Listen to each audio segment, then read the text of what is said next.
الحمد لله رب العالمين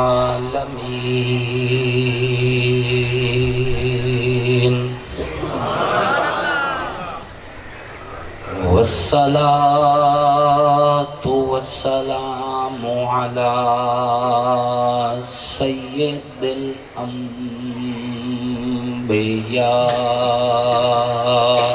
والمرسلين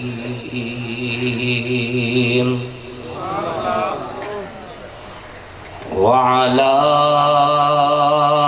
آله وأصحابه أجمعين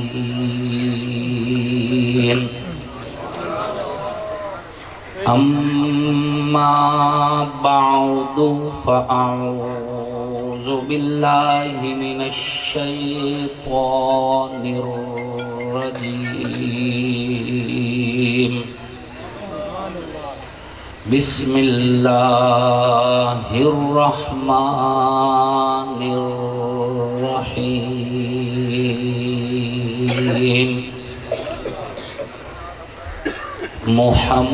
محمد رسول الله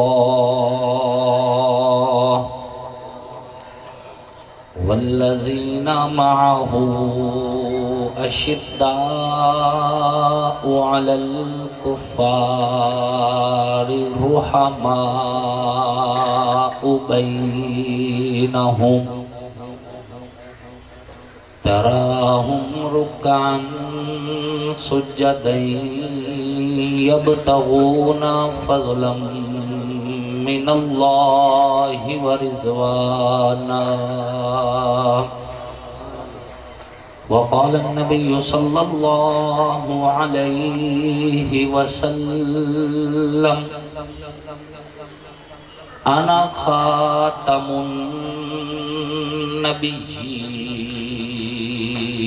النبيين لا نبي بعدي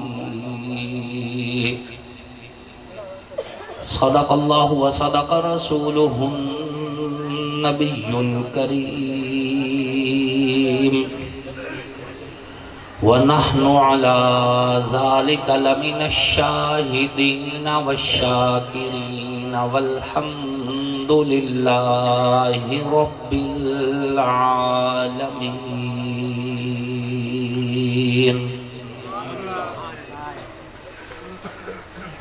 حضور آئے تو سر آفرینش پا گئی دنیا اندھیروں سے نکل کے روشنی میں آ گئی دنیا بجھے چہروں سے زنگ اترا ستے چہروں پہ نور آیا حضور آئے تو انسانوں کو جینے کا شعور آیا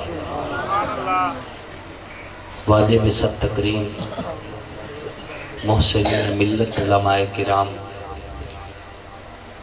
لائق ست تکریم قرآ اظام نہایت ہی سعادت مند ثناخان رسول عربی صلی اللہ علیہ وآلہ وسلم اللہ اور اس کے آخری پیغمبر حضرت محمد مصطفیٰ علیہ الصلاۃ والتسلیم کی نبوت ختم نبوت پر ایمان رکھنے والے توحید و سنت کے علم برداروں صحابہ کے غلاموں اہل بیت کے حبداروں آپ سب لوگ اور ہم اللہ کے فضل و کرم سے ایک دینی درسگاہ مدرسہ عربیہ شمسیہ فخر المدارس میں ایک دینی تبلیغی اصلاحی نورانی اور روحانی محفل میں اکٹھے ہیں اللہ رب العزت مولانا صاحبزادہ سید محمود علی شاہ صاحب دامت برکاتہم العالیہ پیر سید محسن شاہ صاحب پیر سید صدیق شاہ صاحب پیر سید ضیاء الحسن شاہ صاحب اور اسی طرح پیر سید مفتی حبیب احمد شاہ صاحب دامت برکاتہم العالیہ، ان تمام مہربانوں کو جزائے خیر نصیب فرمائیں کہ ان کی مخلصانہ پرخلوص اور محبت بھری دعوت کے نتیجہ میں آپ حضرات سے دین کی نسبت سے ملاقات کا شرف حاصل ہوا ہے۔ اسٹیج پر جتنے بھی معززین علاقہ موجود ہیں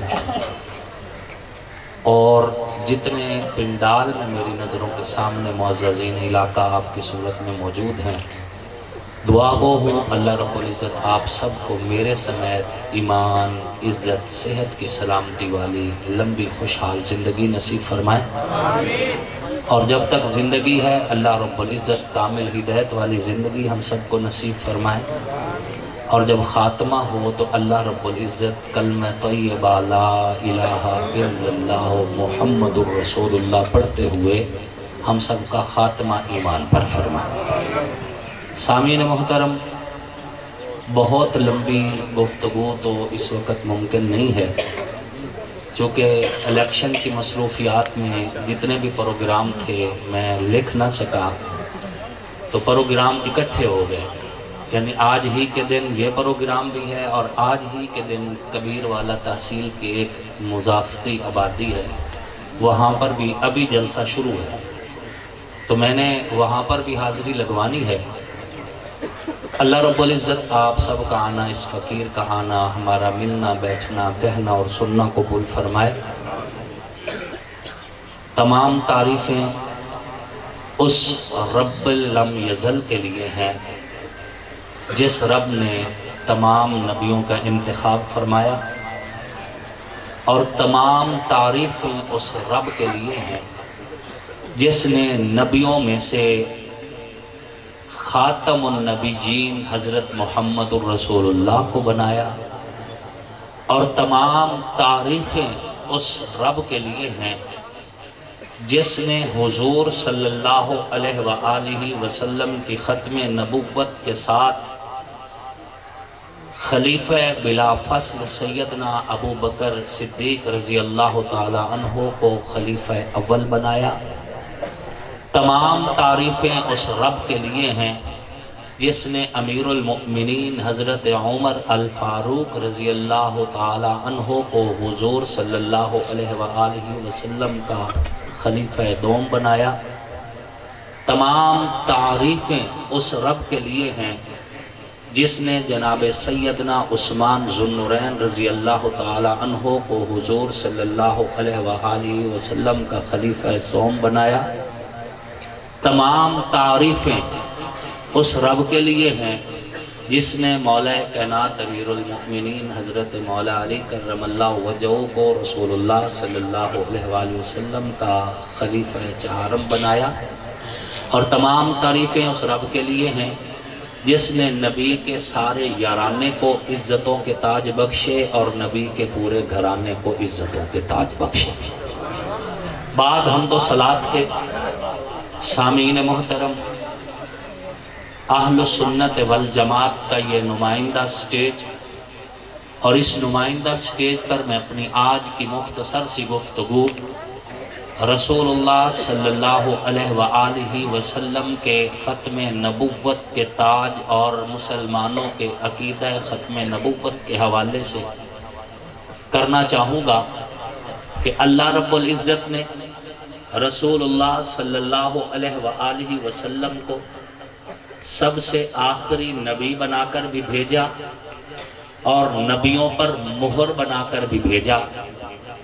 رسول اللہ کے اس کائنات میں تشریف لے کے آ جانے کے بعد اب اس کائنات کو کسی اور نبی کی بطور پیغمبر ضرورت نہیں ہے۔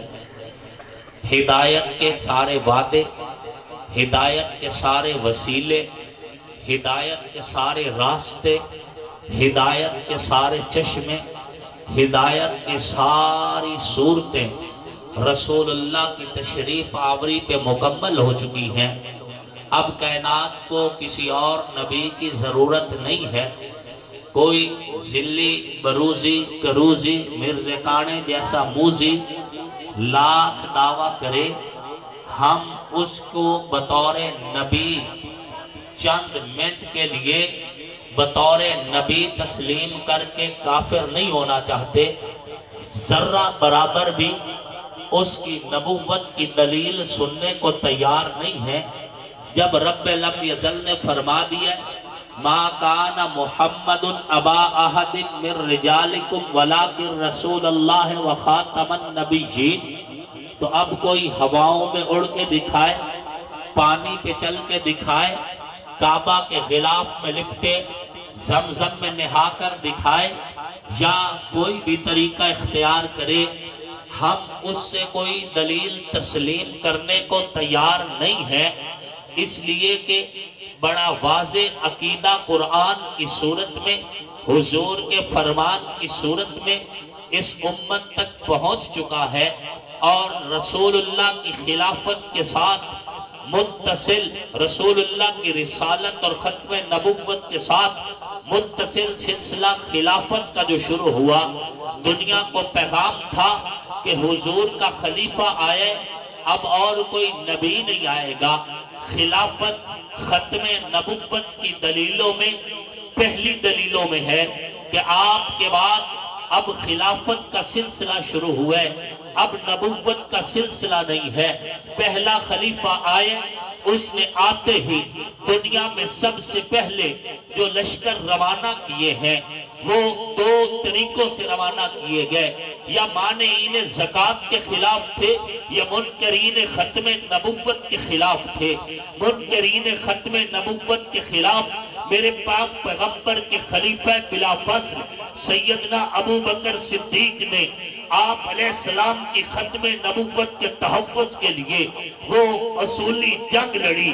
اس جنگ نے بتا دیا اب کوئی گنجائش نہیں ہے، اب کوئی جگہ نہیں ہے، اب کوئی ضرورت بھی نہیں ہے میرے پاک پیغمبر کے صحابہ نبی کی ختم نبوت کے لیے، آپ کی نبوت کے ختم نبوت کے تحفظ کے لیے مسیلمہ کذاب سے حتمی جنگ لڑ گئے۔ وہ صحابہ جو پاک پیغمبر کے ساتھ 74 جنگیں لڑے ہیں غزوات اور سرایہ کی صورت میں، ان 74 جنگوں کے اندر صحابہ کی تعداد شہادت کی چند ایک صحابہ شہید ہوئے ہیں، لیکن یہ مسیلمہ کذاب کے خلاف جب جنگ لڑی گئی ہے تو 1400 کے قریب صحابہ شہید ہوتے ہیں، جن میں سینکڑوں صحابہ حافظ قرآن ہیں۔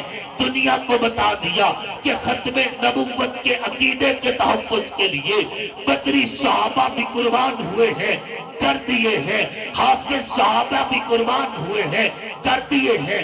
قربانیاں پیش کرنے کے بعد مسیلمہ کذاب سے حتمی جنگ لڑ کے حضرت ابو بکر صدیق نے دنیا کو بتا دیا تھا کہ نہ کوئی لچک ہے، نہ کوئی گنجائش ہے، خاتم النبیین محمد کے ساتھ ہے، محمد کے بعد ہم کسی کو نبی تسلیم نہیں کر سکتے۔ نعرہ تکبیر، شان مصطفیٰ، عظمت مصطفیٰ، تاج و تخت ختم نبوت، تاج و تخت ختم نبوت، نعرہ تکبیر۔ اے اہل ایمان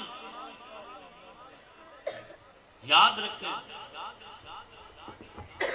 یہ لوگ جو عقیدہ ختم نبوت کے دشمن ہیں، ان لوگوں کے ساتھ میل جول رکھنا بھی، اٹھنا بیٹھنا بھی، یہ بھی ایمان کو ضائع کرنے کے لیے کافی ہے۔ یہ بات ذہن میں رکھنا۔ بعض لوگ یہ کہتے ہیں کہ جی ہم تو 20 سال ہو گئے فلاں مرزائی کے ساتھ ہمارا اٹھنا بیٹھنا ہے، اس نے تو کبھی ہمارے ساتھ مذہبی گفتگو ہی نہیں کی، اس نے تو ہمارے ساتھ کبھی مذہبی عنوان پر کبھی کوئی بات ہی نہیں کی۔ یہ نہیں ہو سکتا کہ رسول اللہ کا دشمن تمہارے پاس اٹھے بیٹھے اور تمہارے دل میں شک نہ ڈالے، یہ کبھی نہیں ہو سکتا۔ وہ کبھی نہ کبھی تمہیں ضرور شک میں ڈالے گا، تمہارا ایمان ضائع کرنے کی کوشش کرے گا۔ ایک صاحب کے بارے میں نے پڑھا، وہ کہہ رہے تھے کہ میں نے ایک بندے سے سنا، وہ کہہ رہا تھا کہ 40 سال سے میرا تعلق ہے مرزائی سے، اس نے تو کبھی مجھے مذہبی بات ہی نہیں کی۔ تو میں نے اسے کہا کہ کبھی اس نے سوال کیا ہے آپ سے تو اس نے کہا ہاں ایک سوال اس نے کیا تھا. کیا سوال تھا؟ اس نے کہا کہ عیسائیوں کا جو نبی ہے حضرت عیسیٰ علیہ السلام وہ مسلمانوں کے عقیدے کے مطابق کہاں ہیں؟ تو میں نے کہا کہ وہ آسمانوں میں ہیں. اسلام کے اندر قرآن کا عقیدہ بھی یہی ہے کہ اللہ رب العزت نے جناب سیدنا عیسیٰ علیہ السلام کو زندہ زمین سے آسمانوں پہ اٹھا رکھا ہے، تو وہ آسمانوں پہ ہیں. یہ مسلمانوں کا بڑا واضح عقیدہ ہے. تو اس نے کہا کہ وہ حضرت عیسیٰ علیہ السلام آسمانوں پر ہیں. انہوں نے کہا رسول اللہ نے پردہ فرمایا، وہ کہاں ہیں؟ تو انہوں نے کہا وہ روض اطہر میں زمین کے اندر ہیں. تو اس نے کہا یہ بتاؤ کہ تمہارا نبی افضل ہے یا حضرت عیسیٰ علیہ السلام افضل ہیں؟ تو ہم نے کہا کہ حضرت محمد علیہ السلام افضل ہیں. تو اس نے کہا مرزائی آگے سے کہنے لگا کہ افضل کو چاہیے تھا آسمانوں پر ہوتا، یہاں تو افضل زمین کے اندر ہے. تو شک ڈال دیا نا، افضل کو اوپر ہونا چاہیے، یہاں جو افضل ہے وہ تو زمین میں ہے. شک ڈال دیا. انہوں نے کہا پھر انہوں نے کہا میرے پاس تو کوئی جواب نہیں تھا، میں تو چپ رہا.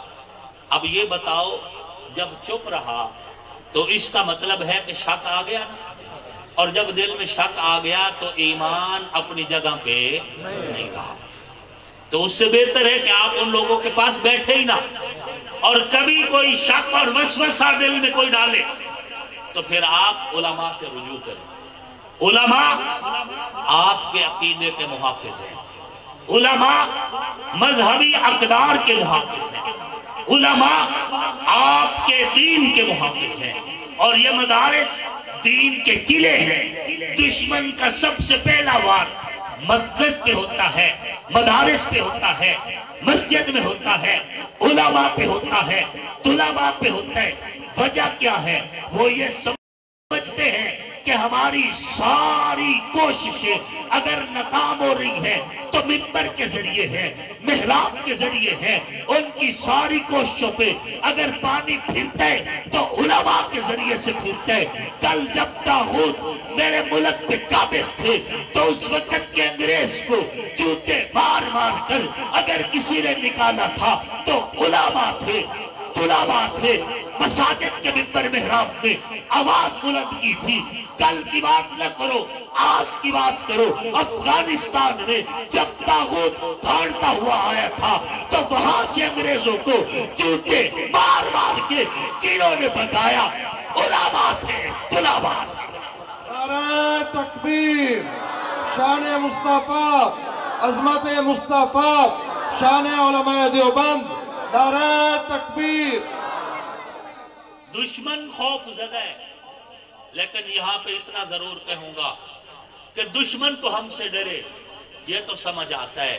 ہماری ریاست ہم سے کیوں خوف زدہ ہے؟ ہماری ریاست کو ہم سے کیا ڈر ہے؟ ہماری ریاست کو ہم سے کیا خطرہ ہے؟ تم سرحدوں پہ پہرا دیتے ہو، ہم تہجد میں تمہارے لیے دعائیں کرتے ہیں. تم سینے پہ گولی کھا کے آتے ہو، ہم دل میں اپنا افسوس محسوس کر رہے ہوتے ہیں. دشمن تو ہم سے ڈرے، ریاست ہم سے کیوں خوف زدہ ہے؟ ریاستی ادارے ہم سے کیوں خوف زدہ ہے؟ ہم تو پاکستان سے اپنے ایمان کی طرح محبت کرنے والے لوگ ہیں. ہم نے تو حرز جاں بنا رکھا ہے اس وطن کو. ہم نے تو ہر دور میں یہی کہا کہ پاکستان کا مطلب کیا؟ لا الہ الا اللہ. یہی لوگ پاکستان کے اصلی محافظ ہیں. آج پاکستان میں ایک ایسی یونیورسٹی دکھائیں جس یونیورسٹی میں یورپ کے لوگ پڑھنے آ رہے ہوں. کوئی ایک ایسا کالج اور کوئی انسٹیٹیوٹ دکھائیں جہاں پہ یورپ سے، یو ایس اے سے، یو کے سے لوگ پڑھنے آئے ہوں. ایک بھی ادارہ نہیں جہاں پہ اربوں خربوں ڈالر ہماری ریاست خرچ کر رہی ہے. ایک بھی ایسا پاکستان کا ادارہ نہیں جہاں پہ لوگ باہر سے آئے اور یہاں پہ پڑھے، ویزا لے کر آئے کہ ہم پاکستان میں پڑھنے جا رہے ہیں، جہاں پہ تم اربوں خربوں خرچ کر رہے ہو. اور یہ خانقاہ ہے، یہ درسگاہیں، یہ مدارس جو اپنا وزن خود اٹھاتے ہیں، جو اپنی مدد آپ کے تحت چلتے ہیں. ان مدارس کو یہ اعزاز ہے، یو ایس اے سے لوگ ویزا لے کر آتے ہیں پاکستان میں دین پڑھنے کے لیے، یو کے سے لوگ آتے ہیں ویزے لے کر پاکستان میں دین پڑھنے کے لیے. غیر ملکوں سے لوگ ویزے لے کر آتے ہیں دین کی دعوت سیکھنے کے لیے. یہ اعزاز اسی ٹوپی داڑھی اور پگڑی والے کو حاصل ہے جس نے پاکستان کا وقار دنیا کی آنکھوں میں بنایا ہے کہ اگر دین سیکھنا ہے تو پاکستان کے اداروں میں آؤ اور پاکستان میں آ کے دعوت اور تبلیغ بھی سیکھو اور دین بھی سیکھو. یہ پاکستان کے اس سے بڑا اور اس سے بڑی کوئی این جی او نہیں ہے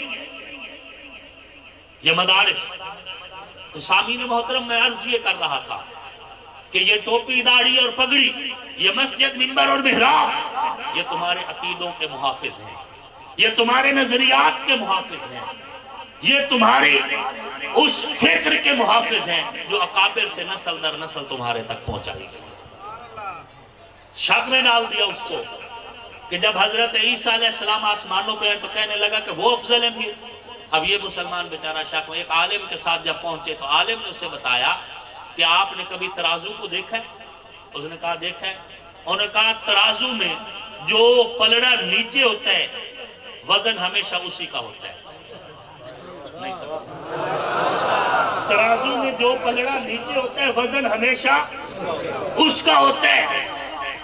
جس کا وزن زیادہ ہے وہ نیچے ہے، جس کا تھوڑا ہے وہ. بات سمجھ آ گئی؟ پھر عالم نے بتایا کہ یہ بتاؤ کہ ٹوپی کی عزت زیادہ ہے یا دماغ کی؟ نہیں سمجھے؟ ٹوپی جتنی بھی قیمتی ہو سر کے برابر تو نہیں. علماء سے پوچھا کرو، جب کوئی وسوسہ ڈالے علماء سے رجوع کیا کرو، علماء سے رابطہ رکھا کرو، سازشوں کا شکار نہ ہوا کرو، اپنے علماء کے ساتھ رابطے میں رہو، تمہارا عقیدہ بھی محفوظ رہے گا، تمہارا نظریہ بھی محفوظ رہے گا. سامعین محترم، یہ مرزائی شک ضرور ڈالتا ہے جہاں پہ بھی بیٹھتا ہے، ضرور نظریات کے بارے میں گفتگو ضرور کرتا ہے. اور بعض لنڈے کے دانشور یہ کہتے ہیں کہ چلو یار وہ مسلمان تم نہیں مانتے، انسان تو ان کو مانو، انسانیت کا حق تو دو. ہم بھی کہتے ہیں ہم ان کو حق دینے کو تیار ہیں، لیکن وہ اپنی عبادت گاہ کو مرزاڑا لکھے، مسجد نہ لکھے. مرزاڑا لکھے، ہم مرزاڑے کو مسجد نہیں لکھنے دیں گے. اور ریاست پاکستان سے میں ہر جگہ مطالبہ کرتا ہوں، جب تک یہ مرزائی پاکستان کے آئین کو تسلیم نہ کریں ان کو کوئی حق حاصل نہیں کہ ریاست سے فائدہ اٹھائے. آئین پاکستان جب مرزائیوں کو کافر قرار دے چکے تو مرزائی اپنے آپ کو کافر تسلیم کرے، اور جب تک میرے وطن کا آئین تسلیم نہیں کریں گے اس وقت تک ان کو پاکستان سے مفاد حاصل کرنے کی اجازت نہیں ہونی چاہیے.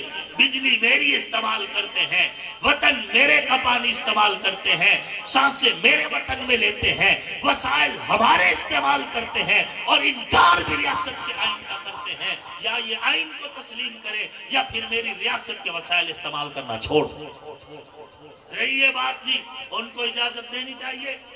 یہ بتائیں سپریم کورٹ کے سامنے کوئی سپریم کورٹ جیسی عمارت بنائے اور خود ساختہ چیف جسٹس بن کر اس میں بیٹھ جائے اور وہاں پہ بیٹھ کے وہ فیصلے کرنا چاہے اور وہ اپنا نام بھی وہی رکھے جو ہمارے چیف جسٹس کا ہے، تو کیا ہمارا یہ چیف جسٹس اسے یہ اجازت دے گا؟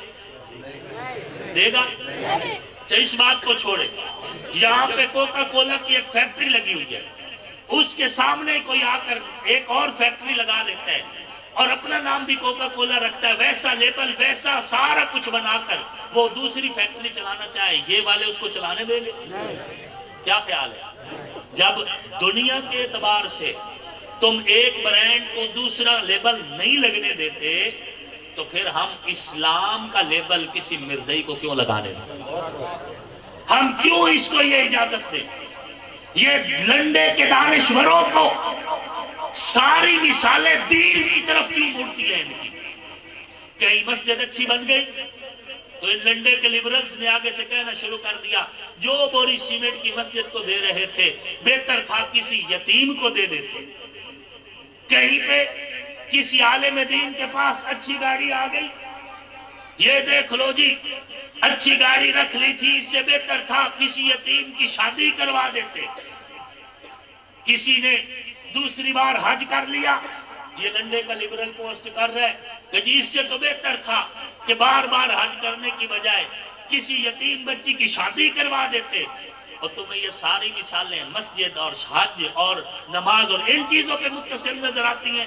یہ بھی تو کہہ سکتے تھے کہ میاں اس کے پاس آئی فون ہے، یہ کوئی چھوٹا فون رکھ لیتا، اس کے پاس بڑی کوٹھی بنگلے، یہ اس سے تھوڑی چھوٹی سائز کے رکھ لیتا۔ جن کے بنگلے ہیں ان کو تانے نہیں دے رہے، جو آئی فون رکھ رہے ہیں ان کو تانے نہیں دے رہے، جو ہیلی کاپٹر لے کے پھر رہے ان کو کوئی تانے نہیں ہے۔ تمہیں تانا ملتا ہے تو مسجد کے اوپر لگے ماربل پر، تمہیں تانا ملتا ہے تو مدرسے پہ لگے ہوئے پیسے پر، تمہیں تانا ملتا ہے تو عالم دین کو دی ہوئی عزت پر۔ یہ لنڈے کے لبرل دراصل انہیں اسلام کی شان و شوکت اچھی نہیں لگتی، اب اسلام کے خلاف بولیں گے تو دنیا جوتے مارے گی، اس ڈر سے اسلام کے خلاف نہیں بولتے، پھر علماء کے خلاف باتیں کر کے اپنے دل کی بھڑاس نکالتے ہیں۔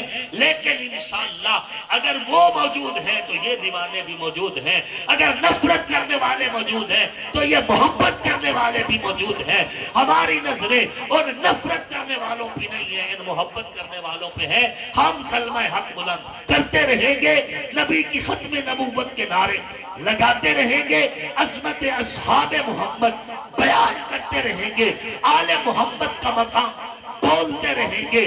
ہم سے توقع یہی رکھی جائے کہ جب بھی نبی کی ختم نبوت کی بات ہوگی تو صف اول کا سپاہی آصف معاویہ ہوگا، جب صدیق و عمر عثمان و علی کے دفاع کی بات ہوگی تو صف اول میں آصف معاویہ ہوگا، جب نبی کے اہل بیت کے تقدس کی بات ہوگی تو علی کو مولا کہنے کے لیے بھی صف اول میں آصف معاویہ ہوگا۔ نعرہ تکبیر، شان مصطفیٰ، عظمت مصطفیٰ، حضرت مولانا محمد آصف معاویہ صاحب، نعرہ تکبیر۔ میں اپنی ذمہ داری سے خوب واقف ہوں، مجھے کسی سے سرٹیفکیٹ لینے کی کوئی ضرورت نہیں ہے، مجھے کسی سے سند لینے کی کوئی ضرورت نہیں ہے۔ میں اس رب کو جواب دہ ہوں اور میں ان لوگوں کا مقروض ہوں جن کے 8 سال کے دیے ہوئے چندے کی بدولت میں نے مدرسے میں پڑھا اور قرآن و حدیث پڑھ کے پھر میں میدان عمل میں اترا۔ میں الحمدللہ اپنے ضمیر کے اعتبار سے مطمئن ہوں اور میں انشاءاللہ میدان میں رہوں گا، اور کسی کی بھول ہے کہ وہ یہ سمجھے کہ ہم وقتی جنگ پہ ہار گئے ہیں تو پھر کوئی ہمارے ووٹرز کے ساتھ ظلم اور زیادتی کرے گا، ہماری عوام کے ساتھ ظلم اور زیادتی کرے گا۔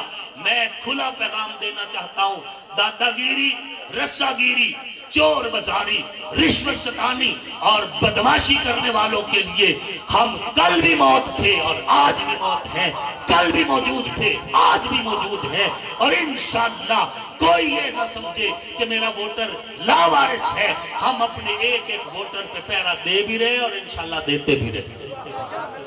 ہم بزدل نہیں ہیں، بزدل نہ بنو، بزدل کے لیے جینا بھی گراں مرنا بھی گراں، جینے کو بھی ہمت لازم ہے، مرنے کو بھی طاقت لازم ہے۔ ہم موجود ہیں اللہ کے فضل و کرم سے، اور انشاءاللہ زندگی کی آخری سانس تک آپ محبتیں دیتے رہیں، ہم انشاءاللہ سینہ تان کے میدان میں موجود ہیں۔ آپ کے حق پہ پہرا دیا جائے گا، آپ کے حقوق کی جنگ لڑی جائے گی، اور انشاءاللہ میرے رب نے چاہا تمہیں کبھی یہ نہیں محسوس ہونے دیں گے کہ تم ہارے ہوئے، کبھی نہیں تمہیں محسوس ہونے دیں گے کہ تم ہارے ہوئے ہو۔ تمہاری خاطر ہمیں پیار یا اناڑ کچھ بھی کرنا پڑا، کم از کم تمہارا سارا ہم انشاءاللہ نہیں جھکنے دیں گے۔ اللہ رب العزت آپ کو ہم سب کو دنیا آخرت کی بھلائیاں اور عزتیں نصیب فرمائیں۔ وقت کے دامن میں گنجائش نہیں ہے، میں اپنی گفتگو یہیں پہ ختم کرتا ہوں۔ اللہ آپ کا اور میرا حامی و ناصر ہو۔ ابھی جلسہ جاری ہے اور جو ہے تقریب جاری ہے، اور آپ نے دعا مانگ کے یہاں سے نکلنا ہے، میں ذرا جلدی میں ہوں، اس لیے بجائے سلام لینے کے لیے آپ اپنا بھی وقت جو ہے لگائیں اور میرا بھی وقت لگے گا۔ آپ تشریف رکھیں، بہت مہربانی۔ ماشاءاللہ، یہ تھے